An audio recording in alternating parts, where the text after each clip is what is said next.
Hello everyone, welcome to the class. मैं महेश कुमार साहू। आज ही हमारा इलेक्ट्रोस्टैटिक का 4th लेक्चर है। इसके पहले के क्लास में हम लोग इलेक्ट्रिक चार्ज, उसके property, Coulomb's law, electric field ये देख चुके हैं। आज के क्लास में हम लोग देखेंगे different types of electric charge distribution और electric field due to uniformly charge body, जिसमें अलग अलग तरह के चार्ज बॉडी होंगे। Line charge, semi circular charge, circular ring. तो चलिए आज का क्लास हम लोग स्टार्ट करते हैं। आज का हमारा फर्स्ट टॉपिक है इलेक्ट्रिक चार्ज डिस्ट्रीब्यूशन, जिसमें इलेक्ट्रिक चार्ज डिस्ट्रीब्यूशन जो होता है वो मेनली दो तरह का होता है। एक होता है डिसकंटिन्यूअस चार्ज डिस्ट्रीब्यूशन,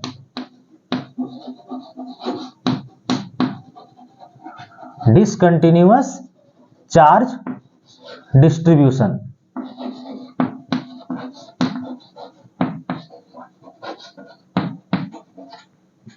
जैसे इस तरह का कोई रैंडम शेप का बॉडी है, इसमें चार्ज का जो डिस्ट्रीब्यूशन है, जैसे कुछ चार्ज यहां पर है, कुछ चार्ज इधर है, ये सारे पॉजिटिव चार्ज हैं, कुछ चार्ज इधर है, इस तरह से कुछ एक दो चार्ज इधर मिडिल में है, कुछ चार्ज इधर है। तो ये जो डिस्ट्रीब्यूशन है चार्ज का, ये डिसकंटिन्यूअस डिस्ट्रीब्यूशन है। जो दूसरा होता है वो होता है continuous charge distribution, continuous charge distribution.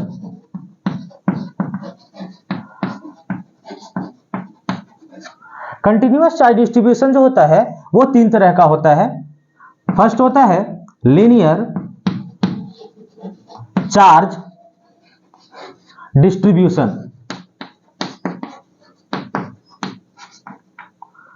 Second होता है सरफेस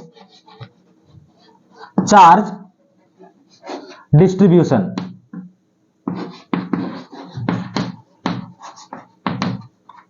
और थर्ड होता है volume charge distribution.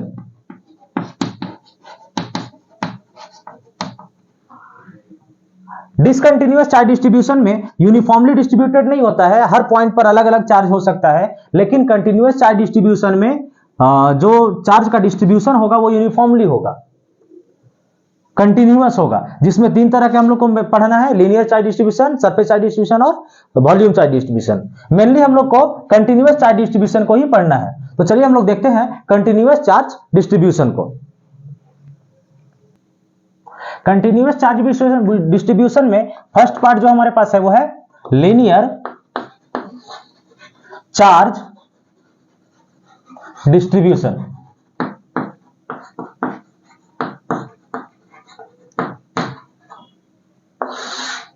Linear charge distribution में जैसे कोई लाइन चार्ज है, ये कोई लाइन है और इसके ऊपर जो चार्ज है इस तरह से यूनिफॉर्मली डिस्ट्रीब्यूटेड है, या कोई रिंग है, इस रिंग के ऊपर चार्ज का डिस्ट्रीब्यूशन है इस तरह से। तब इस तरह के चार्ज डिस्ट्रीब्यूशन को हम लोग बोलते हैं लीनियर चार्ज डिस्ट्रीब्यूशन। जिस टर्म को यूज करते हैं हम लोग इसको दिखाने के लिए वो है लीनियर चार्ज डेंसिटी, उसको हम लोग बोलते हैं linear charge density. Linear charge density denote करते हैं इसको लैम्डा से, और लीनियर चार्ज डेंसिटी लैम्डा जो होता है वो lambda equals to charge per unit length, यानी कि Q बाई L। अगर इस रॉड का लेंथ L है और इसके ऊपर टोटल चार्ज Q है तो इसका लैम्डा का वैल्यू क्या हो जाएगा, लीनियर चार्ज डेंसिटी का वैल्यू हो जाएगा Q बाई L। इसमें इस रिंग का पूरा लेंथ कितना हो जाएगा, तो ये हो जाएगा 2 पाई r, तो Q बाई 2 पाई r। अगर छोटा सा एलिमेंट कंसीडर करें, जैसे यहां एक छोटा सा एलिमेंट कंसीडर किए हैं अलग अलग पॉइंट पर, जैसे हम लोग यहां छोटा सा एलिमेंट कंसीडर किए ये, तो इसका चार्ज क्या हो जाएगा dq, और इसका लेंथ अगर dl है, या यहां पर एक छोटा सा एलिमेंट कंसीडर किए, इसका चार्ज है dq, इस छोटे से एलिमेंट में क्या है, चार्ज dq है और इसका लेंथ dl है। ये एलिमेंट्री कंडीशन है। तो for elementary charge lambda equals to क्या हो जाएगा, लैम्डा इक्वल्स टू हो जाएगा dq बाई dl। यह है लीनियर चार्ज डिस्ट्रीब्यूशन। नेक्स्ट हम लोग पास surface charge distribution. Second number है surface charge distribution.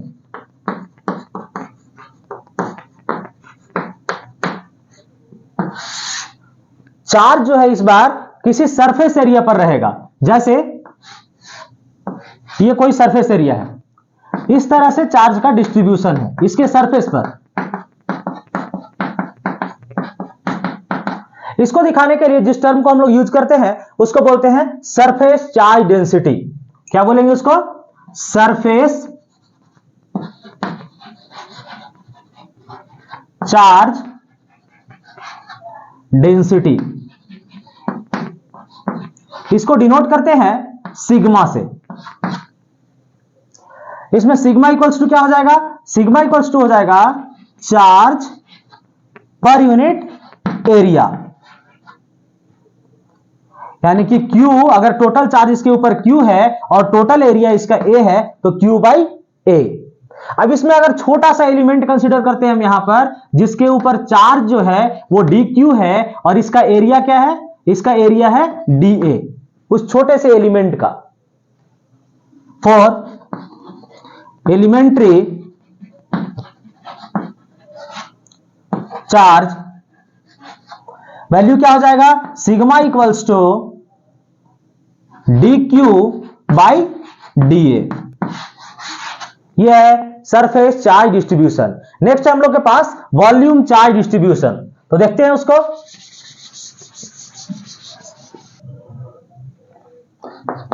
Volume charge distribution.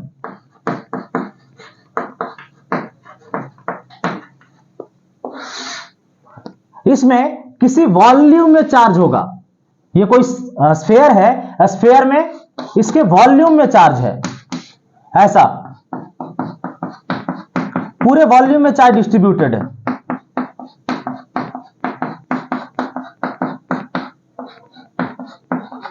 ऐसा है। तो इसमें जो हम लोग यूज करते हैं टर्म इसको दिखाने के लिए, वो है volume charge density. Volume charge density, इसको डिनोट करते हैं रो से। तो रो इक्वल्स टू क्या हो जाएगा, चार्ज पर यूनिट वॉल्यूम। तो rho equals to Q by volume. अब इसमें अगर छोटा सा वॉल्यूम कंसीडर करें, यहां पर ये छोटा सा वॉल्यूम कंसीडर किए हैं जिसके ऊपर चार्ज जो है वो dq है और इस छोटे से एलिमेंट्री पोजीशन का जो वॉल्यूम है वो है dv।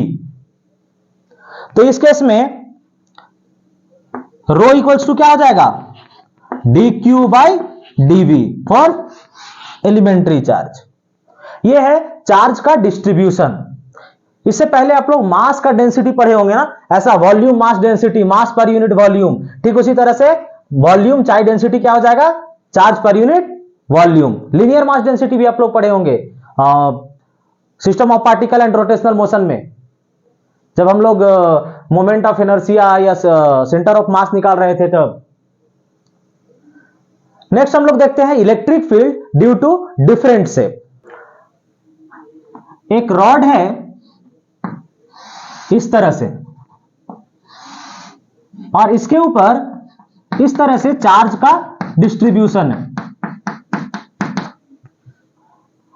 और इसका लेंथ जो है वो L है। इसके ऊपर टोटल चार्ज Q है और लीनियर चार्ज डेंसिटी जो है वो है लैम्डा।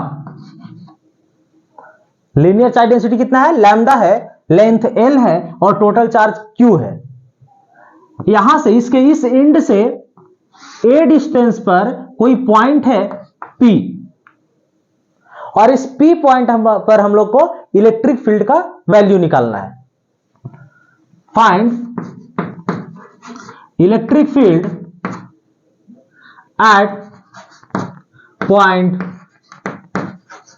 P। तो निकालेंगे कैसे हम लोग? तो इलेक्ट्रिक फील्ड का जो फॉर्मूला हम लोग के पास पता है वो क्या है? Electric field equals to K Q by are square, और आर क्या होता है? Distance from charge. तो इसमें हम लोग कैसे निकाले? इस बार तो पॉइंट चार्ज नहीं दिख रहा है, इस बार क्या दिख रहा है? एक यूनिफॉर्मली डिस्ट्रीब्यूटेड चार्ज बॉडी है। ये कैसा है? Uniformly distributed, uniformly charge body.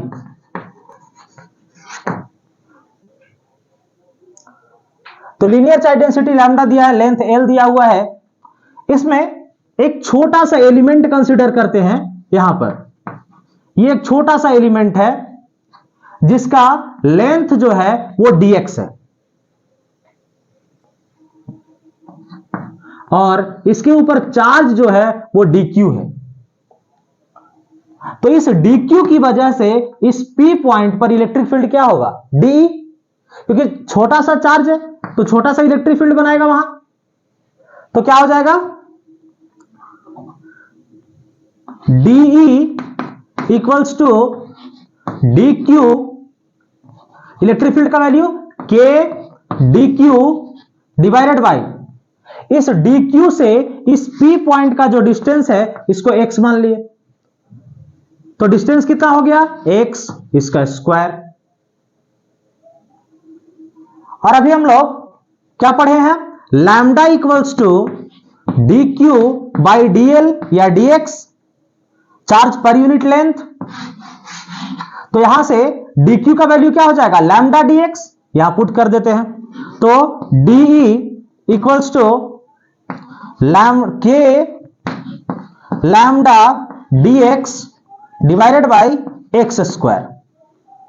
अब दोनों साइड इंटीग्रेट कर देते हैं, इधर भी इंटीग्रेट करेंगे और इधर भी इंटीग्रेट करेंगे। x का लिमिट कहां से कहां तक होगा? तो ये जो रॉड है कहां से स्टार्ट हुआ? इस पॉइंट से, और कहां तक? इस पॉइंट तक। तो x का वैल्यू इस पॉइंट पर कितना होगा? a के बराबर होगा। और कहां तक चलेगा? तो a प्लस एल, यहां का कोऑर्डिनेट क्या हो जाएगा? अगर इधर ओरिजिन मान लेते हैं तो a प्लस एल हो जाएगा। तो यहां इंटीग्रेशन कहां से कहां तक होगा? तो a से लेकर के a प्लस एल तक। d इंटीग्रेट होगा तो क्या हो जाएगा? E हो जाएगा। इलेक्ट्रिक फील्ड इक्वल टू, जो कांस्टेंट है बाहर निकाल देते हैं, तो k बाहर हो गया, लैम्डा बाहर हो गया, इंटीग्रेशन ऑफ x का पावर 2 है, ऊपर जाएगा तो x का पावर -2 dx, इंटीग्रेशन a से a प्लस एल तक। इसके बाद इसका इंटीग्रेशन क्या हो जाएगा? इंटीग्रेशन का हमारे पास फॉर्मूला क्या है? Integration of x to the power n equals to x to the power n plus 1 divided by n plus 1, ऐसा है। तो इसमें क्या हो जाएगा? E equals to k lambda, x का पावर n प्लस 1 करेंगे 2 प्लस 1 -2 प्लस 1 -1, और नीचे आ जाएगा तो ऐसा हो जाएगा इंटीग्रेशन x का power -2 plus 1 divided by -2 plus 1, और लिमिट हो जाएगा a से a प्लस एल तक। तो E equals to k lambda, ये 2 प्लस 1 करेंगे -2 प्लस 1 तो -1, और यहां भी -1, तो ऐसा हो जाएगा -1 बाई x, लिमिट a से a प्लस एल तक। तो electric field equals to k lambda, यहां एक साइन माइनस है, पहले लोअर लिमिट को पुट कर लेते हैं तो माइनस साइन बाहर निकल कर कट जाएगा, तो ये हो जाएगा 1 by A minus 1 by A minus L, ऐसा हो जाएगा।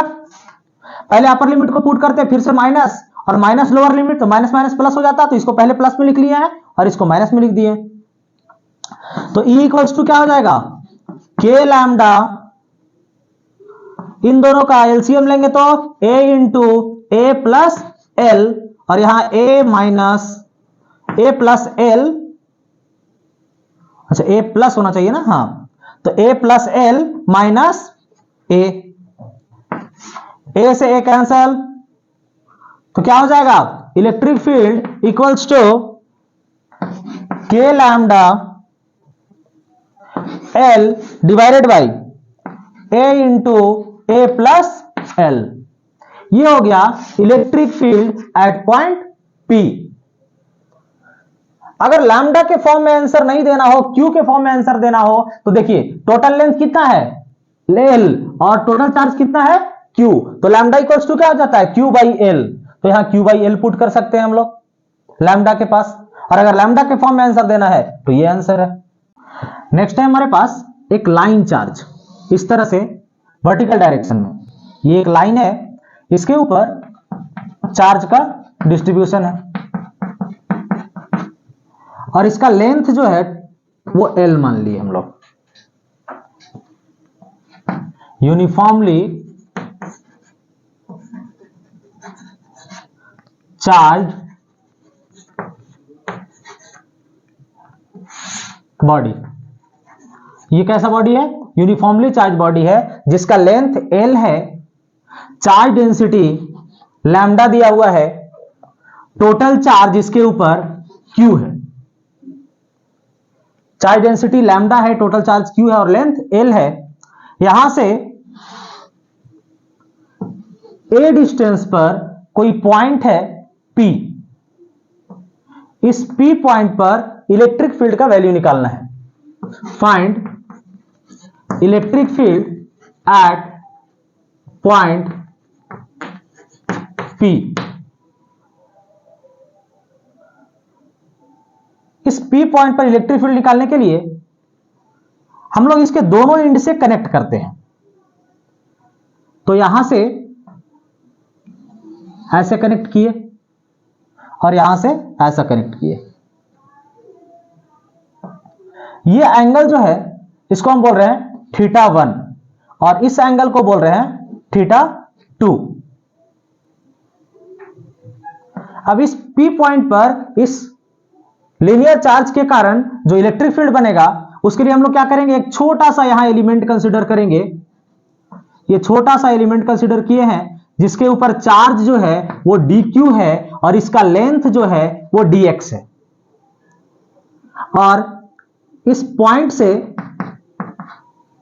इस dq का यानी P से परपेंडिकुलर जो लाइन है वहां से dq का इस P पॉइंट से P पॉइंट वाले लाइन को खींचे हैं परपेंडिकुलर, तो यहां से यहां तक का जो लेंथ है वो है हमारे पास x।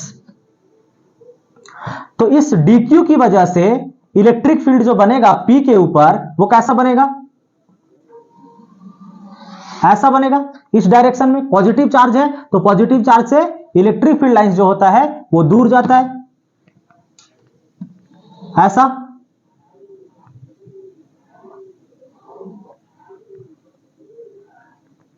और ये एंगल जो बना रहा है ये बना रहा है अल्फा, और यहां पर ये जो छोटा सा एंगल बन रहा है ये एंगल बन रहा है डी अल्फा। तो इस DQ की वजह से ये क्या बनेगा, इलेक्ट्रिक फील्ड यहां P के पास DE बनेगा। तो DE का वैल्यू हमारे पास क्या हो जाएगा, DE का जो वैल्यू हो जाएगा ये हो जाएगा K DQ divided by distance. तो डिस्टेंस इस DQ से P का कितना है, इसको R मान लेते हैं, तो ये हो जाएगा R स्क्वायर। अब देखिए जैसे जैसे ये DQ ऊपर जाएगा मतलब x बढ़ता जाएगा तो ये R जो है वो वैरी करने लगेगा। R फिक्स नहीं है हमारे पास, तो R फिक्स नहीं है तो क्या करना पड़ेगा, इंटीग्रेट करना पड़ेगा यहां से यहां तक। तो R निकालने के लिए क्या कर सकते हैं हम लोग, एक ट्रायंगल दिख रहा होगा उसमें ऐसा, जिसमें ये लेंथ है x, ये R है और ये A है इस ट्रायंगल में, और ये एंगल कितना है फाई, अल्फा एंगल है अल्फा। तो यहां से cos अल्फा इक्वल्स टू क्या हो जाएगा, ये हो जाएगा base A divided by are. तो आर इक्वल्स टू क्या हो जाएगा, ये हो जाएगा ए बाई कॉस अल्फा। इसको पुट कर देते हैं यहां पर, तो ये वैल्यू हो गया हमारे पास DE equals to K D Q divided by A square by cos square alpha. तो ए स्क्वायर और divided by cos square alpha ऊपर चला जाएगा, तो ये हो जाएगा कॉस स्क्वायर अल्फा। अब डी क्यू को चेंज करना है, तो डी क्यू का वैल्यू क्या हो जाएगा, यहां से लैम्डा दिया हुआ है, टोटल इसका जो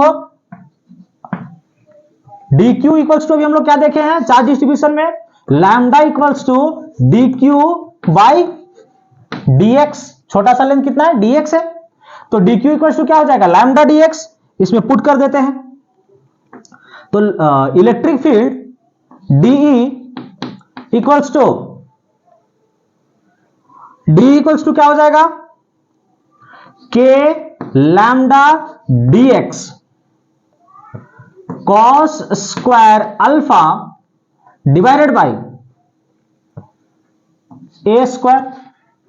अब dx चाहिए, तो dx के लिए क्या करेंगे, इसी ट्रायंगल में देखिए, इस ट्रायंगल में tan,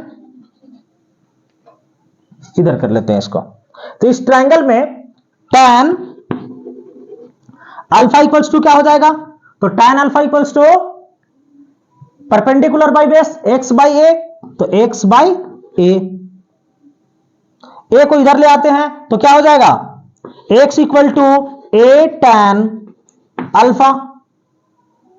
अब इसको डिफरेंशिएट करते हैं अल्फा के रिस्पेक्ट में, तो डिफरेंशिएट करेंगे तो क्या हो जाएगा, ये हो जाएगा dx by D alpha equals to A sec square alpha. तो dx इक्वल टू क्या हो गया, ए सेक स्क्वायर अल्फा, और ये डी अल्फा उधर जाएगा, तो ये होगा डीई इक्वल्स टू के लैम्डा dx का वैल्यू हो गया a sec square alpha d alpha, ये हो गया dx का वैल्यू, और साथ में है कॉस स्क्वायर अल्फा और डिवाइडेड बाई ए स्क्वायर। तो एक ए से एक कैंसल हो गया, sec square alpha equal to 1 by cos square alpha. तो देखिए अगर इसको नीचे लिखेंगे तो कॉस में आ जाएगा, तो ये टर्म और ये टर्म कॉस हो जाएगा, ये नीचे आएगा तो कॉस बन जाएगा ना। तो बचा हमारे पास डी का वैल्यू क्या, डी इक्वल्स टू हो गया के lambda d alpha divided by a, ये आ गया डी का वैल्यू, यानी ये जो वैल्यू है हमारे पास डी का, ये वैल्यू कितना आ गया, के लैम्डा डी अल्फा बाई ए। अब इसको देखिए इधर आगे बढ़ा रहे हैं, अगर ये एंगल अल्फा है तो ये भी अल्फा बनेगा ना, तो डी का ये कंपोनेंट क्या कहलाएगा, डी कॉस अल्फा, और ये कंपोनेंट डी साइन अल्फा। तो डी का जो ये कॉस अल्फा वाला कंपोनेंट है ये कहलाता है ई परपेंडिकुलर, यानी इलेक्ट्रिक फील्ड का परपेंडिकुलर कंपोनेंट, और ये इस लाइन के पैरेलल है ना, इस लाइन के परपेंडिकुलर था तो परपेंडिकुलर कंपोनेंट, और इस लाइन के अगर पैरेलल है तो ये क्या कहलाएगा, ई पैरेलल। तो दो निकलेगा, एक ई परपेंडिकुलर और एक ई पैरेलल। तो हम लोग पहले निकालते हैं ई पैरेलल को, निकाल लेते हैं। तो ई पैरेलल के लिए हमारे पास वैल्यू क्या है, डीई साइन अल्फा, और डी का वैल्यू हम लोग निकाले हैं K lambda d alpha by a, तो यह है के lambda sine alpha d alpha by a. इसको इंटीग्रेट करेंगे कहां से कहां तक, तो अल्फा कहां से कहां तक इंटीग्रेट होगा, तो इधर अगर इसको रेफरेंस मानते हैं तो ये नीचे आ जाएगा, मतलब -θ2 से θ1 तक, तो इंटीग्रेशन हो जाएगा -θ2 से θ1 तक। साइन अल्फा का इंटीग्रेशन क्या हो जाएगा, माइनस कॉस अल्फा। तो ई पैरेलल इक्वल्स टू के लैम्डा बाई ए बाहर हो गया, साइन अल्फा का integration minus cos alpha, limit minus theta 2 से थीटा 1 तक। तो इसको पुट करेंगे, वैल्यू क्या हो जाएगा, तो ई पैरेलल इक्वल्स टू के lambda by A, limit put करेंगे तो अपर लिमिट पुट करेंगे तो कॉस थीटा 1 और माइनस लोअर लिमिट, तो देखिए माइनस कॉस थीटा 1 और माइनस लोअर लिमिट, तो ये एक और माइनस है तो माइनस एक और माइनस माइनस मिलकर के प्लस कॉस थीटा 2, यानी ई पैरेलल इक्वल्स टू क्या आ गया, के lambda by A into cos theta 2 minus cos theta 1, ये हो गया ई पैरेलल यानी इलेक्ट्रिक फील्ड का पैरेलल कंपोनेंट। अब हम लोग को देखना है इलेक्ट्रिक फील्ड का परपेंडिकुलर कंपोनेंट, तो परपेंडिकुलर कंपोनेंट के लिए क्या करेंगे, तो ई डी कॉस अल्फा को इंटीग्रेट कर देंगे। इलेक्ट्रिक फील्ड का परपेंडिकुलर कंपोनेंट, तो ई परपेंडिकुलर क्या दिया हुआ है, ई परपेंडिकुलर है हमारे पास डी कॉस अल्फा, तो डी कॉस अल्फा, डी का वैल्यू हमारे पास क्या है, तो डी का वैल्यू दिया हुआ है के lambda d alpha by a, तो ई परपेंडिकुलर इक्वल्स टू ये हो जाएगा के lambda by A cos alpha d alpha, और इसका इंटीग्रेशन कहां से कहां तक, तो माइनस थीटा 2 से प्लस थीटा 1 तक, तो माइनस थीटा 2 से प्लस थीटा 1 तक। तो ई परपेंडिकुलर क्या हो जाएगा, ये हो जाएगा के lambda by A cos alpha का इंटीग्रेशन साइन अल्फा, तो ये हो जाएगा साइन अल्फा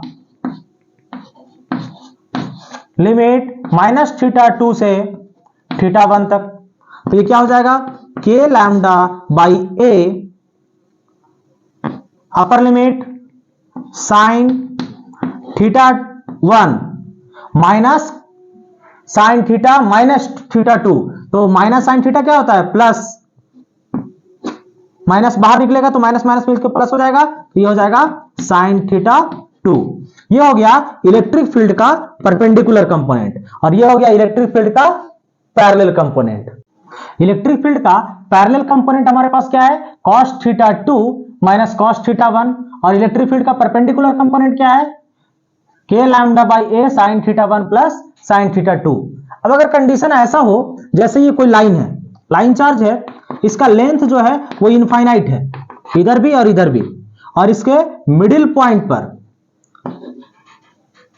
हम लोग को निकालना है ई का परपेंडिकुलर कंपोनेंट और पैरेलल कंपोनेंट। तो इनफाइनाइट लेंथ का है, तो नीचे थीटा 2 है ऊपर थीटा 1 है, तो ये इनफाइनाइट है ना, तो ये एंगल कितना हो जाएगा 90 डिग्री हो जाएगा, और ये भी एंगल कितना हो जाएगा 90 डिग्री हो जाएगा। तो ई का जो पैरेलल कंपोनेंट है वो कितना हो जाएगा, ई पैरेलल जो हो जाएगा वो हो जाएगा के लैम्डा बाई ए, और थीटा 2 का वैल्यू कितना 90, और 90 होने के बाद cos थीटा 2 का वैल्यू क्या हो जाएगा 0।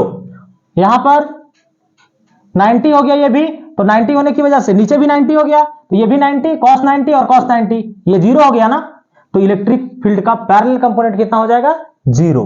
अब परपेंडिकुलर कंपोनेंट देखते हैं, तो परपेंडिकुलर कंपोनेंट में क्या हो जाएगा, परपेंडिकुलर कंपोनेंट जो है हमारे पास इसमें ये 90 हो गया और ये भी 90 हो गया, यानी थीटा 1 भी 90 थीटा 2 भी 90, तो ई परपेंडिकुलर इक्वल्स टू के लैम्डा बाई ए, और कॉस साइन 90 का वैल्यू 1 प्लस साइन 90 का वैल्यू 1, यानी ये हो गया इलेक्ट्रिक फील्ड का perpendicular component 2k lambda by a, चाहे तो k का वैल्यू पुट कर सकते हैं 1/4 पाई एप्सिलॉन नॉट। नेक्स्ट, अगर ऐसा हो जिसमें एक एंड जो है वो फिक्स है, ये एंड फिक्स है और इधर आगे बढ़ता जा रहा है, ऐसा इनफाइनाइट है, और इससे a डिस्टेंस पर इलेक्ट्रिक फील्ड निकालना है, तो इस बार थीटा 2 देखिए ये पॉइंट यहां चला है, तो थीटा 2 का वैल्यू क्या हो जाएगा 0 हो जाएगा, तो थीटा टी को 0 पुट कर देते हैं और थीटा 1 क्या हो जाएगा, ये इनफाइनाइट है तो ये क्या हो जाएगा 90 डिग्री, यानी थीटा 1 जो है हमारे पास वो 90 डिग्री है और थीटा 2 0 हो गया। तो अब परपेंडिकुलर और पैरेलल दोनों कंपोनेंट देखते हैं, तो ई पैरेलल कितना हो जाएगा, के लैम्डा बाई ए, थीटा 2 0 तो कॉस 0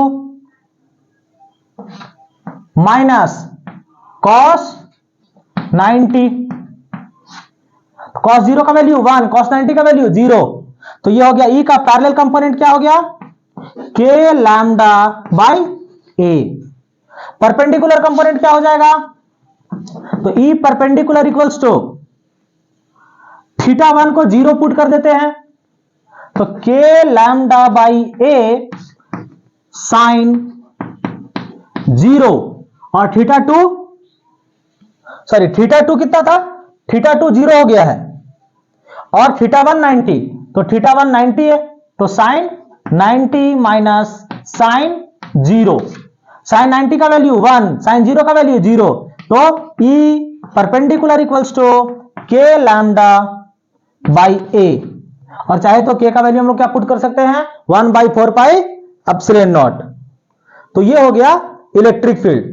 अब देखिए पैरेलल कंपोनेंट किधर होता है, इस डायरेक्शन में, और परपेंडिकुलर कंपोनेंट किस डायरेक्शन में, इस डायरेक्शन में, और दोनों का मैग्नीट्यूड सेम है ना, तो ये इधर होगा electric field, resultant electric field इस डायरेक्शन में होगा।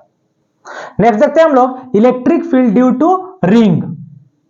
ये कोई रिंग है इस तरह से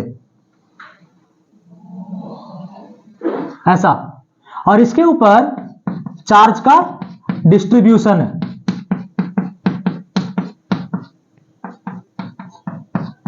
इस तरह से यूनिफॉर्मली डिस्ट्रीब्यूटेड है।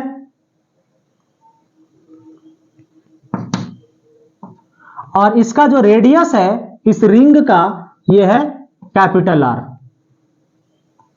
और यहां से एक्स डिस्टेंस पर एक पॉइंट है P जहां इलेक्ट्रिक फील्ड निकालना है हम लोग को। यूनिफॉर्मली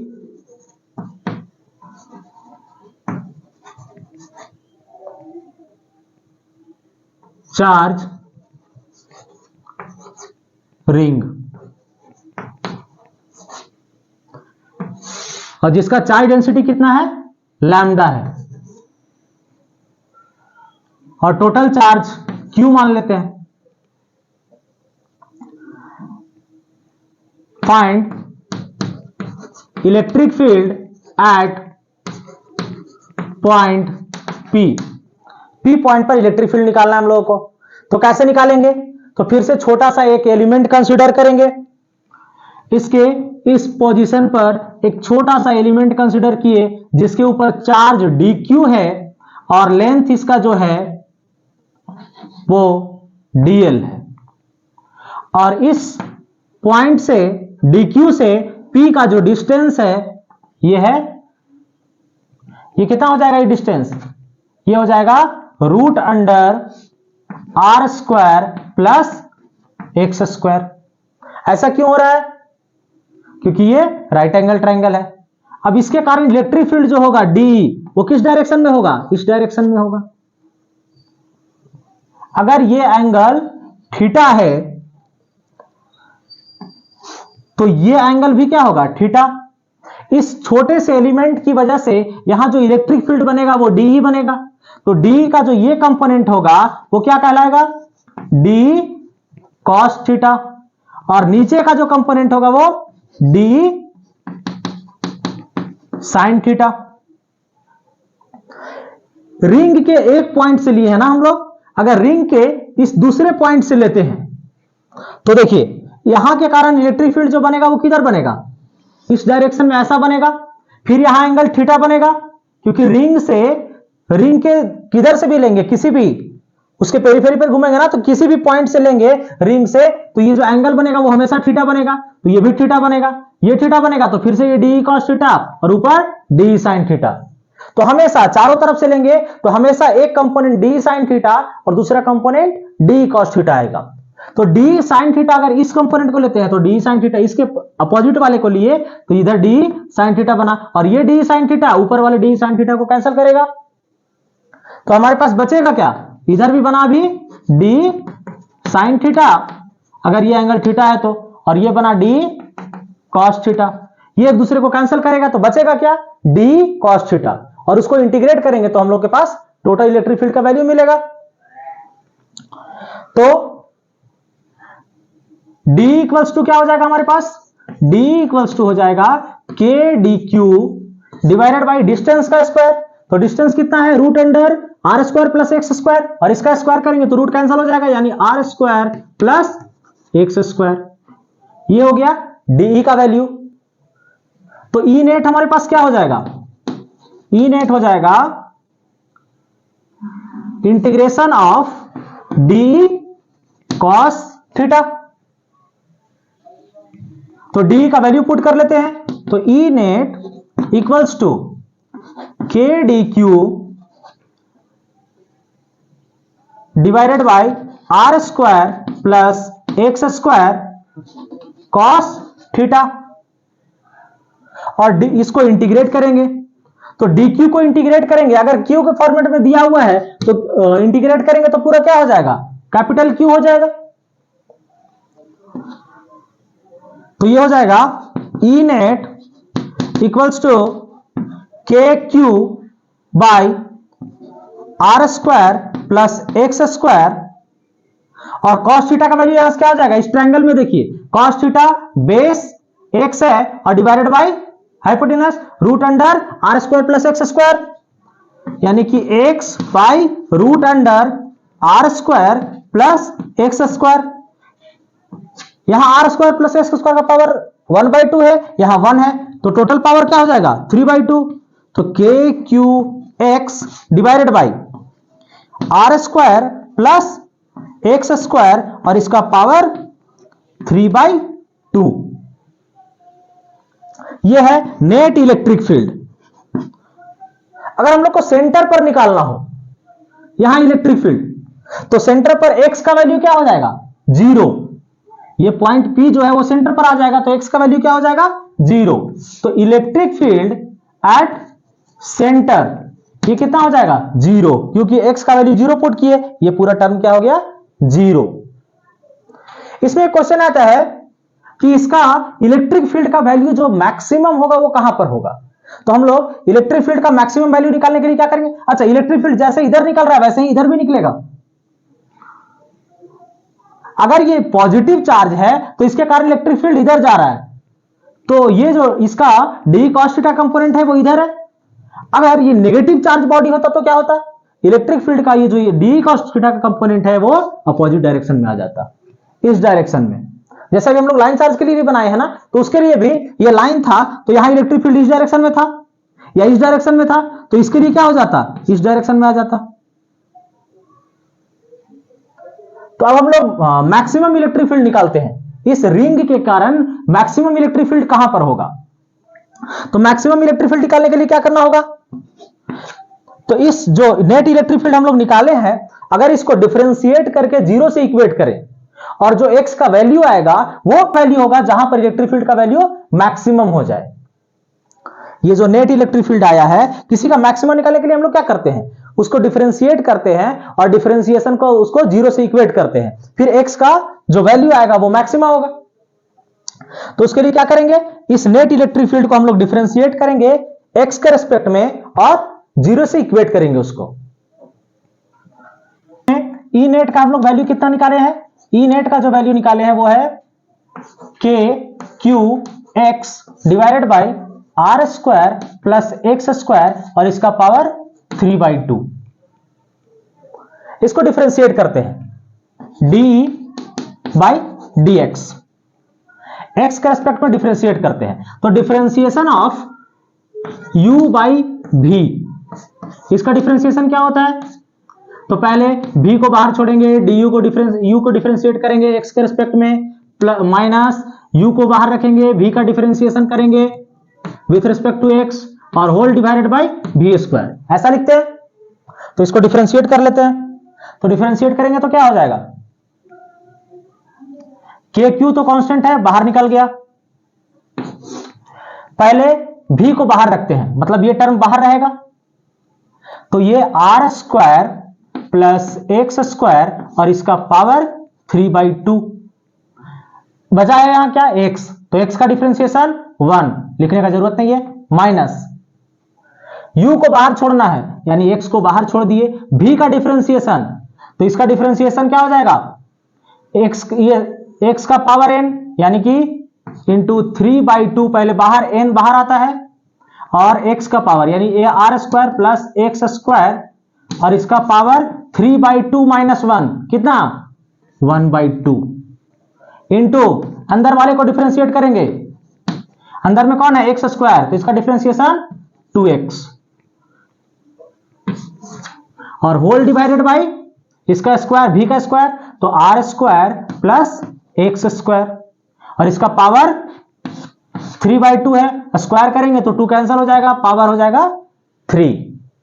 इसको 0 से इक्वेट करना है, तो ये टर्म इधर आएगा तो 0, ये भी आएगा इधर 0, तो 0 इक्वल्स टू क्या हो जाएगा, R square plus x square का पावर 3/2 माइनस ये 2 से 2 कैंसल, तो minus 3x square R square plus x square का पावर 1/2।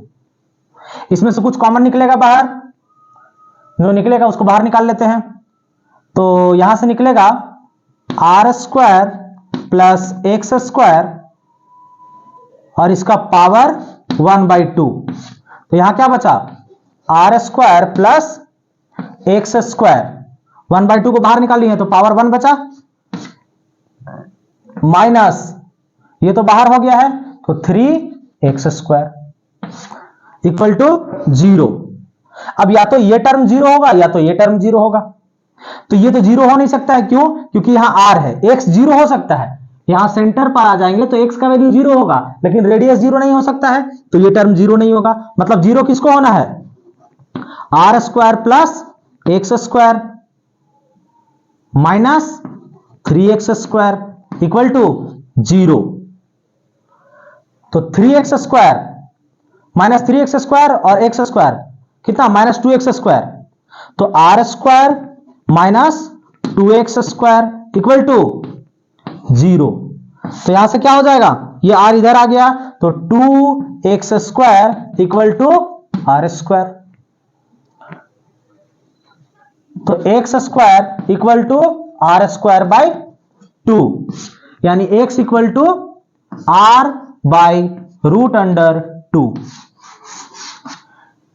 x का वैल्यू r बाई √2 पर इलेक्ट्रिक फील्ड का जो वैल्यू होगा वो मैक्सिमम होगा, तो हम लोग इसमें पुट करके देख सकते हैं, तो इसमें x के पास क्या पुट करेंगे, r बाई √2, तो मैक्सिमम इलेक्ट्रिक फील्ड मिल जाएगा हम लोग के पास, तो x equal to r by √2 पर मैक्सिमम इलेक्ट्रिक फील्ड मिल रहा है, तो मैक्सिमम इलेक्ट्रिक फील्ड का वैल्यू कितना होगा, तो E मैक्स इक्वल्स टू क्या हो जाएगा, x के पास r बाई √2 पुट कर देते हैं, तो k q r by √2 divided by are square plus r by √2 इसका स्क्वायर और पूरे का पावर 3/2, तो यहां से हो जाएगा k q r by √2 divided by are square, यहां से आर स्क्वायर बाई 2, तो R square plus R square by 2 कितना 3 आर स्क्वायर बाई 2 और इसका पावर 3/2, इसका पावर हो गया 3/2, कितना आ जाएगा इसका वैल्यू, तो ये हो जाएगा k q r by √2 divided by, यहां से ऐसा लिखते हैं √3/2 और r का स्क्वायर और इस पूरे का पावर कितना 3, ये रूट लगा दिए तो ये 2 गायब हो गया, तो यहां से E मैक्स इसका वैल्यू कितना आ जाएगा, ये आ जाएगा k q r by √2 divided by यहां से √3 इंटू √3 इंटू √3 कितना 3√3 और आर स्क्वायर रूट से बाहर निकलेगा आर हो जाएगा और आर का cube divided by √2 into √2 into √2 2√2 √2 से √2 कैंसल ये 2 ऊपर चला जाएगा तो इलेक्ट्रिक फील्ड का मैक्सिमम वैल्यू कितना हो जाएगा ये आ जाएगा के क्यू आर अच्छा एक आर से एक आर भी कैंसल हो जाएगा यहां एक आर से आर क्यूब कैंसल होगा तो यहां आर स्क्वायर हो जाएगा तो के क्यू और ये 2 ऊपर चला गया तो 2 K Q divided by 3√3 R square ये इलेक्ट्रिक फील्ड का मैक्सिमम वैल्यू है और इसके सेंटर से कितने डिस्टेंस पर x equal to R by √2 distance पर अगर इसका हम लोग ग्राफ बनाए तो ग्राफ कैसा बनेगा इसका ग्राफ के लिए इलेक्ट्रिक फील्ड को हम लोग y एक्सिस पर और डिस्टेंस को x एक्सिस पर तो इधर x इधर e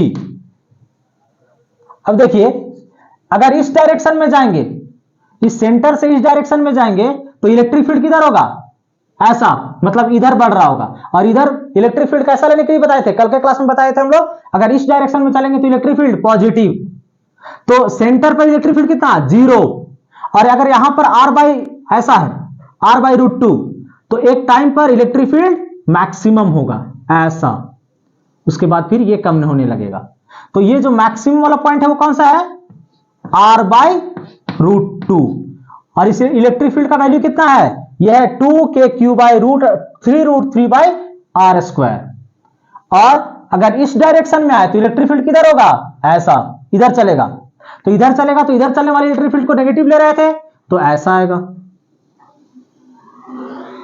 ऐसा और ये मैक्सिमम वैल्यू कितना हो जाएगा r बाई √2 अगर ये नेगेटिव चार्ज होता तो क्या होता नेगेटिव चार्ज के इलेक्ट्रिक फील्ड इधर वाला इलेक्ट्रिक फील्ड इधर मतलब ये पार्ट नीचे बनता और ये पार्ट ऊपर बनता नेक्स्ट देखते हैं हम लोग electric field due to semi charged ring इस तरह से एक सेमी रिंग है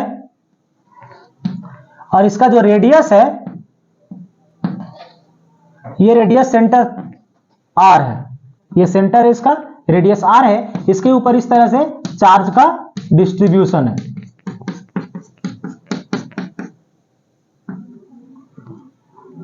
find electric field at centre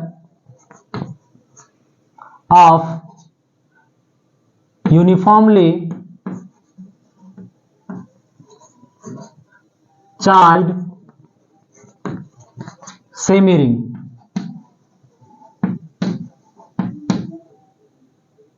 semi circular ring इस सेंटर पर इलेक्ट्रिक फील्ड निकालना है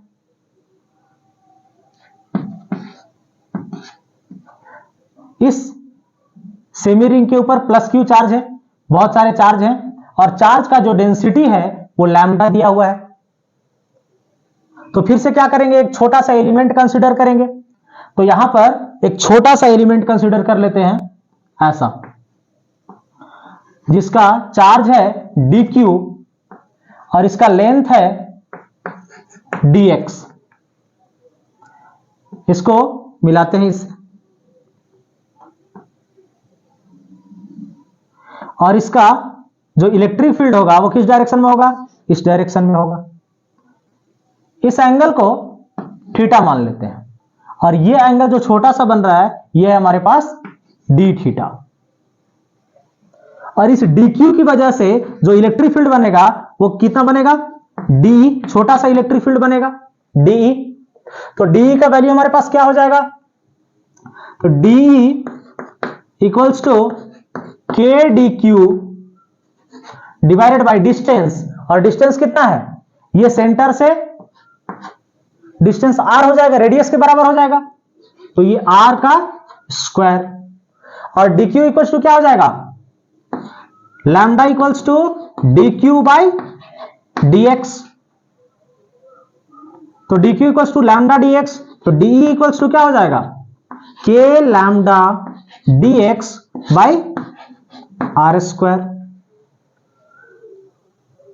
इसका इंटीग्रेशन कहां से कहां तक करेंगे, तो इस पॉइंट से लेकर के यहां तक, यानी कि एंगल कितना 0 से लेकर के 180 तक, पाई तक। लेकिन यहां dx के फॉर्म में है, तो हम लोग dx के फॉर्म में एंगल को तो इंटीग्रेट कर नहीं सकते हैं, तो क्या करेंगे इसके लिए, तो देखिए ये जो इलेक्ट्रिक फील्ड है, अगर यहां से हम लोग इस एंगल को थीटा बनाए हैं, तो ये एंगल कितना बनेगा, ये भी थीटा बनेगा। तो इसका दो कंपोनेंट होगा, एक ये कंपोनेंट और दूसरा ये कंपोनेंट। तो ये कंपोनेंट क्या हो जाएगा, ये हो जाएगा डी कॉस थीटा, और ये हो जाएगा डी साइन थीटा। अब देखिए जैसे यहां पर एलिमेंट कंसीडर किए, अगर एलिमेंट यहां पर कंसीडर करते तो क्या हो जाता, ये इधर आता, फिर इसका एक डी कॉस थीटा का कंपोनेंट इधर बनता और डी साइन थीटा नीचे बनता। यानी हमेशा अगर यहां बनाएंगे तो इसके अपोजिट में यहां बन जाएगा, तो हमेशा डी कॉस थीटा जो हो जाएगा वो हमेशा एक दूसरे से कैंसिल हो जाएगा, बचेगा कौन, डी साइन थीटा। तो डी साइन थीटा को हम लोग इंटीग्रेट करेंगे, लेकिन साइन थीटा को हम लोग एक्स के फॉर्म में इंटीग्रेट तो कर नहीं सकते हैं। तो एक टर्म हम लोग जानते हैं, एंगल इक्वल्स टू या theta equals to arc by radius, ऐसा होता है ना। यानी आर्क हमारे पास क्या है, ये छोटा सा आर्क है dx, तो dx, तो ये छोटा सा एंगल बना रहा है डी थीटा, तो D theta equals to dx by are. तो dx इक्वल टू क्या हो गया, आर डी थीटा। तो dx का वैल्यू हो गया हमारे पास आर डी थीटा।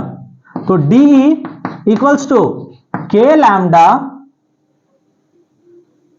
और dx का वैल्यू हो गया आर डी थीटा, तो R D theta divided by are square, एक आर से एक आर कैंसल, तो डी इक्वल्स टू हो गया के lambda D theta by are. और नेट इलेक्ट्रिक फील्ड कितना हो जाएगा, ये हो जाएगा integration of D sine theta, और साइन थीटा का इंटीग्रेशन कहां से कहां तक, तो 0 से लेकर के पाई तक, तो 0 से लेकर के पाई तक। तो ई नेट का जो वैल्यू हो गया वो कितना हो गया, तो डी का वैल्यू यहां से पुट कर लेंगे, तो integration of K lambda sine theta D theta by R 0 से पाई तक। इंटीग्रेशन क्या हो जाएगा, तो ई नेट इक्वल्स टू के लैम्डा बाई आर, बाहर K lambda by are,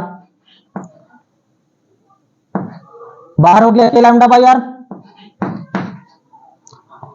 sine theta का इंटीग्रेशन माइनस कॉस थीटा, तो माइनस कॉस थीटा लिमिट 0 से पाई तक। तो ई नेट का वैल्यू हो गया कितना, एक K lambda by R cos pi minus cos pi minus minus cos 0, यानी प्लस कॉस 0। कॉस पाई का वैल्यू -1 और माइनस मिलकर के प्लस, तो -1 + 1 कितना 2, यानी ई नेट का जो वैल्यू आ गया हमारे पास वो कितना हो गया, ये हो गया 2 K lambda by R. E net हमारे पास कितना आ गया, 2 के लैम्डा बाई आर। इसको हम लोग और क्या लिख सकते हैं, इसको लिख सकते हैं E net equals to 1/4 pi epsilon naught 2 lambda, या 2 से इसको कैंसिल करेंगे तो ये हो जाएगा 2, तो 2 pi epsilon naught lambda by R, ये भी लिख सकते हैं। नेक्स्ट देखते हैं हम लोग electric field due to quarter ring.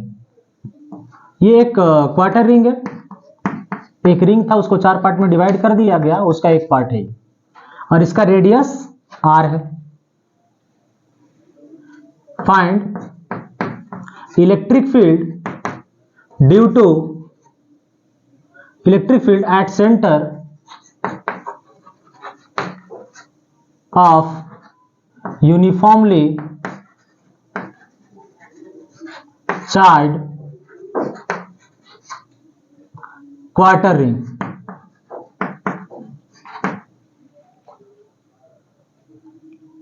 इसका रेडियस r है और चार्ज डेंसिटी लैम्डा दिया हुआ है। तो फिर से एक छोटा सा एलिमेंट कंसीडर करेंगे इसमें, एक छोटा सा एलिमेंट कंसीडर किए,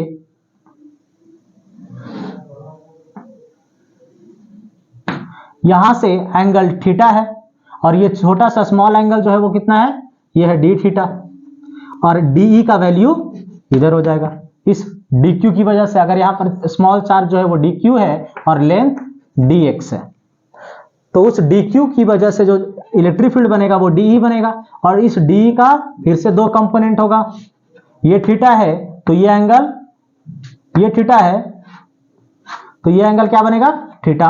तो ये कंपोनेंट क्या हो जाएगा, डीई कॉस थीटा, और ये कंपोनेंट डीई साइन थीटा। अब इस बार डी कॉस थीटा कैंसिल नहीं होगा, क्योंकि इधर से बना, इधर से तो नहीं बन रहा है ना, इधर भी बन रहा था, तो इधर डी कॉस थीटा जो था वो कैंसिल हो जा रहा था, बस डी साइन थीटा बच रहा था। तो इस बार इसके दो कंपोनेंट होंगे, एक डी कॉस थीटा और एक डी साइन थीटा।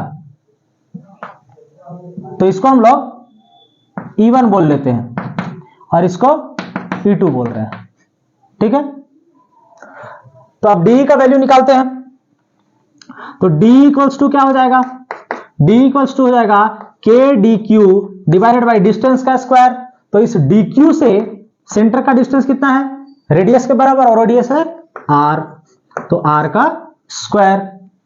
यहां से डी क्यू को पुट करेंगे तो क्या हो जाएगा, lambda d x, lambda equals to क्या होता है, d Q by D x, put कर दिए उसमें, तो डी इक्वल्स टू क्या हो गया, डी इक्वल्स टू हो गया k D q, sorry d q का वैल्यू हो गया लैम्डा डी एक्स, तो lambda d x divided by are square.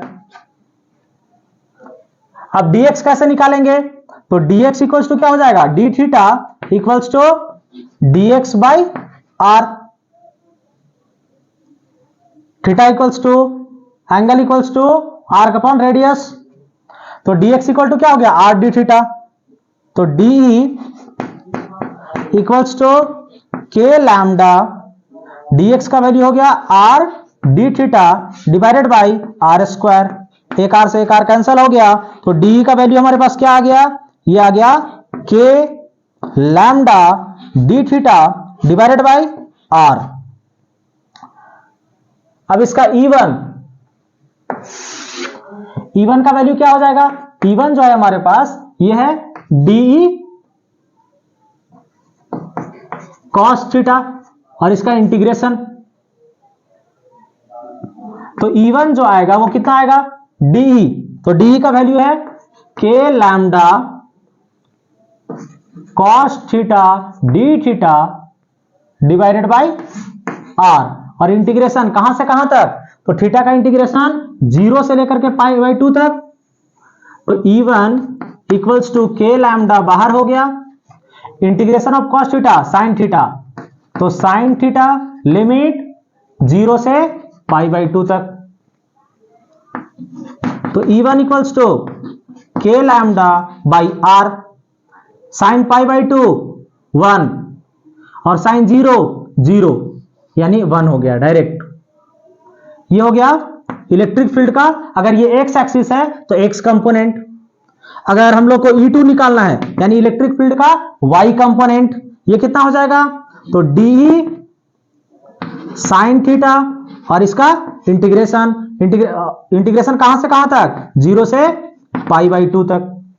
D का वैल्यू फिर से पुट करते हैं, डी का वैल्यू हमारे पास कितना है, डी का वैल्यू दिया हुआ है के lambda D theta by are, तो E2 इक्वल्स टू कितना हो गया, के lambda sine theta D theta divided by r, integration 0 से पाई बाई 2 तक, तो E2 इक्वल्स टू के लैम्डा बाई आर बाहर, sine theta integration minus cos theta, तो माइनस कॉस थीटा लिमिट 0 से पाई बाई 2 तक,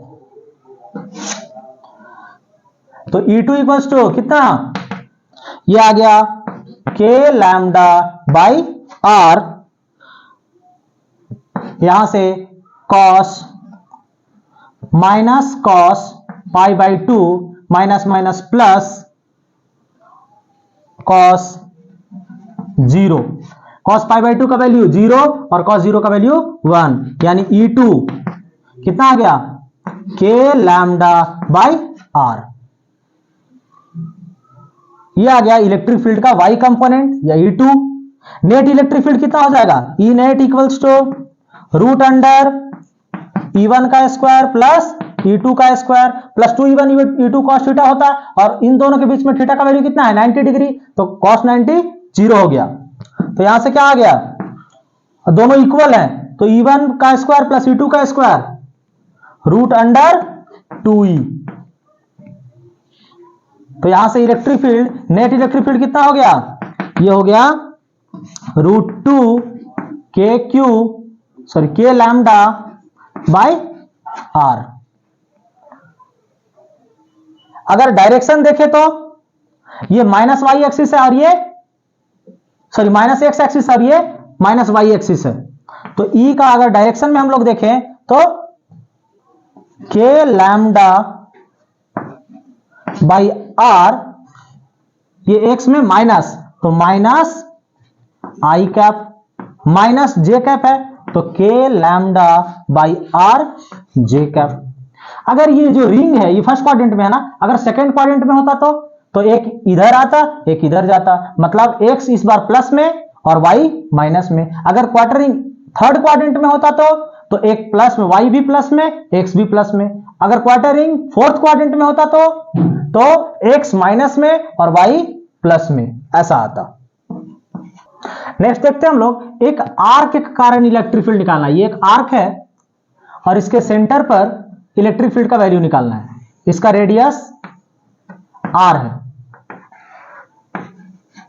इसके ऊपर चार्ज का डिस्ट्रीब्यूशन है, पॉजिटिव चार्ज है इस तरह से। ये एक जनरल कंडीशन है जिसमें हम लोग अभी सेमी सर्कुलर का निकाले हैं या क्वार्टर रिंग का निकाले हैं। ये एक जनरल कंडीशन है।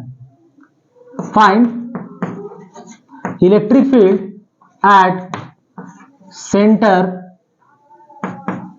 Of arc, centre of uniformly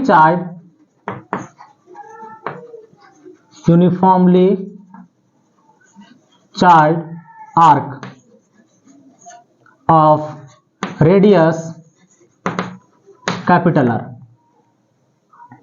and charge density lambda.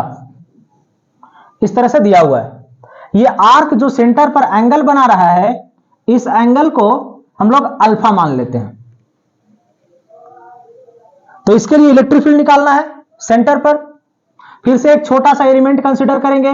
तो इसके लिए क्या करेंगे, पहले इस आर्क को दो पार्ट में डिवाइड कर दीजिए, ऐसा।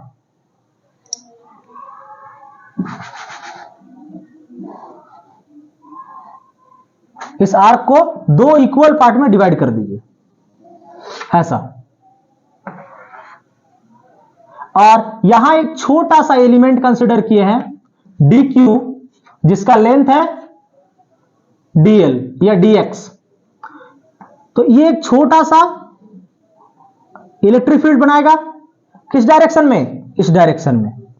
ये एंगल है यहां पर थीटा, और ये छोटा सा एंगल जो है वो बन रहा है डी थीटा।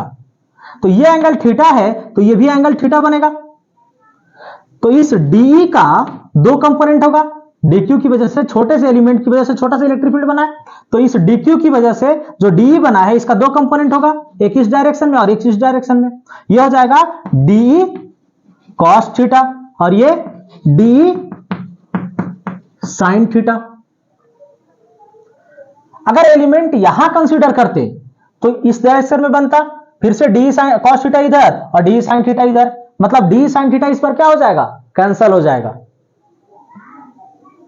क्यों, सिमेट्री की वजह से। तो अब बचा हुआ कौन है, DE cos थीटा। अब हम लोग DE को निकालते हैं पहले। तो DE का जो हमारे पास वैल्यू है वो कितना है, DE इक्वल्स टू हो जाएगा K DQ divided by distance कितना, रेडियस के बराबर, तो R स्क्वायर। और DQ इक्वल्स टू कितना होता है, लैम्डा DX। तो पुट कर रहे हैं, तो D इक्वल्स टू क्या हो गया, K lambda DX by R square. और dx इक्वल टू,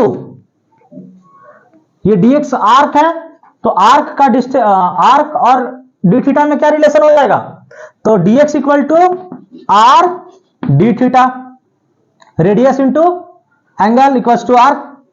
तो dx का वैल्यू पुट कर दे रहे हैं, तो d इक्वल्स टू क्या हो जाएगा, के lambda r D theta divided by are square, एक आर से एक आर कैंसल, तो डी का वैल्यू क्या आ गया, ये आ गया के lambda D theta by r. अब नेट इलेक्ट्रिक फील्ड जो है वो d sine d cos theta है, तो ई नेट इक्वल्स टू क्या हो जाएगा, integration of D cos theta. Integration कहां से कहां तक होगा, तो देखिए इसको हम रेफरेंस लाइन मान लिए हैं, तो इधर माइनस अल्फा बाई 2 और इधर प्लस अल्फा बाई 2, यानी माइनस अल्फा बाई 2 से प्लस अल्फा बाई 2 तक। तो ई नेट इक्वल्स टू कितना हो जाएगा, तो डी का वैल्यू पुट करते हैं, डी का वैल्यू कितना है, के lambda D theta by are, तो के लैम्डा बाई आर बाहर आ जाएगा, कॉस थीटा डी थीटा, इसका इंटीग्रेशन हो जाएगा। ये डी थीटा यहां पुट कर दिए, तो limit minus theta by alpha by 2 से अल्फा बाई 2 तक। ई नेट का जो वैल्यू हो जाएगा ये आ जाएगा के लैम्डा बाई आर बाहर, कॉस थीटा का integration sign theta, limit minus alpha by 2 से अल्फा बाई 2 तक, तो कितना हो जाएगा, के लैम्डा बाई आर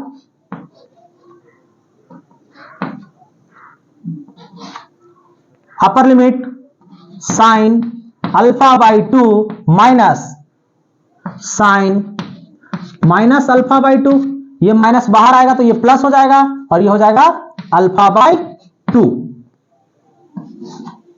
तो sign alpha by 2 plus sign alpha by 2, 2 sign alpha by 2, तो 2 K lambda divided by are, और यहां हो गया साइन अल्फा बाई 2, और के का value 1/4 pi epsilon not put कर सकते हैं, तो ये हो गया नेट इलेक्ट्रिक फील्ड।